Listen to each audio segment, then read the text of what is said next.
Global lab ఎందుకు అసలు global lab ఏంటి? అంటే మన వాళ్ళు వచ్చారని చూపించడానికి. మన వాళ్ళు ఎవరు? మా వాళ్ళు ఏ చూపించారు? ఫస్ట్ ఇంకా రాలా? సార్తో ఒకసారి మాట్లాడదాము. ఏ సార్తో మాట్లాడుతున్నావు? ఎవరండి వినిపించినారు? అంటే కాదు చెప్పడానికి వచ్చాను. ఏం చెప్పడానికి వచ్చావు?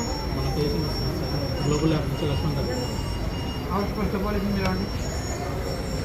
ఎందుకు వస్తున్నారు రోజు అడుగు? ఎందుకు వస్తున్నారు? రోజు వస్తున్నాను. లక్ష్మణ్ సార్ ఎవడా లక్ష్మణ? గ్లోబల్ ల్యాబ్ అక్కడ కింద పడి డొల్లమాటాడు దొరుకుతావా? దేకమంటాడు దొరుకుతావా? బట్టలు తీసి తిరగమాటాడు తిరుగుతావా? ఎందుకు పంపిస్తున్నాడు? ఆరోగ్యశ్రీ ఏమైనా ఉంటే అక్కడ వస్తాయి మీకు. నువ్వెందుకు బెడ్లు ఎప్పుడు తిరగడు? ఎవరి తాలూకు అసలు? ఎవడా లక్ష్మణ్? వాడు ఎందుకు పంపిస్తాడు? వాడికి ఏం పని ఇక్కడ? ఇంకెవరండి ఇట్లాంటి వాడు వస్తుంది? ఇంకెవరున్నారు ఇక్కడ?